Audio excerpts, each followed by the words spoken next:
नमस्कार सभी को, गुड मॉर्निंग। स्वागत है आप सभी का किराड़ू क्लासेस के अंदर। आज हम बात करेंगे भारत के अंदर जो सबसे महंगे बम वर्षा का अनावरण किया गया है। अब भारत के अंदर सबसे महंगे बम वर्षा का अनावरण कहां पर किया गया और इसकी क्या क्या विशेषता रहने वाली है, कौन से बम वर्षा का अनावरण किया गया है, उन सब के बारे में आज की सेशन के अंदर हम चर्चा करेंगे। तो बात करें भारत के प्रथम स्वदेशी बम वर्षा का अनावरण किया गया है।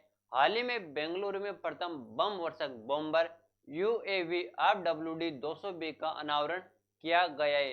इससे भारत की रक्षा और एरोस्पेस प्रौद्योगिकी क्षेत्र में अग्रणी कंपनी फ्लाइंग वेस्ट डिफेंस द्वारा विकसित किया गया है। जो स्वदेशी बम वर्षा का अनावरण किया गया है, ये किस कंपनी के द्वारा विकसित किया गया है? ये विकसित किया है फ्लाइंग वेस्ट डिफेंस के द्वारा ये विकसित किया गया है। नेक्स्ट बात करें अपन, इससे महंगे बम वर्षक मानव रहित विमानों के आयात पर भारत की निर्भरता कम करने और मेक इन इंडिया पहल को बढ़ावा देने की प्रतिबद्धता से प्रेरित होकर बम वर्षा का अनावरण किया गया। अब जो बम वर्षा का अनावरण किया गया है साथियों, उसके बारे में देखेंगे, उसकी क्या क्या विशेषता रहने वाली है।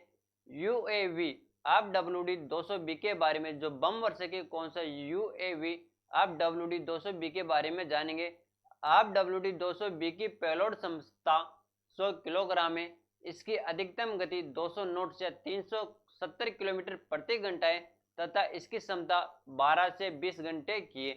इसे MALE मानव रहित लड़ाकू हवाई वाहन मध्यम ऊंचाई लंबी अवधि के रूप में वर्गीकृत किया गया है।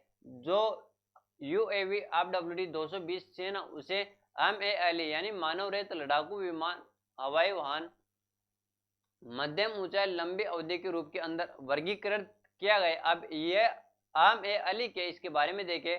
MALE मध्यम ऊंचाई लंबी अवधि के वाहनों को कहा जाता है। अक्सर एग्जाम के अंदर आपसे पूछा जा सकता है कि MALE किसे कहा जाता है। MALE मध्यम ऊंचाई लंबी अवधि के वाहनों को कहा जाता है। इससे बहुत सारे क्वेश्चन बनते हैं। लेटेस्ट मुद्दा है और ये आपको ध्यान रखना है कि अभी हाल ही के अंदर किसका अनावरण किया गया। हाल ही के अंदर स्वदेशी बम वर्षक बॉम्बर का अनावरण किया गया है। तो सभी साथियों का यहाँ तक के लिए धन्यवाद। Thank you, all the best. मिलते हैं फिर एक नए मुद्दे के साथ। धन्यवाद।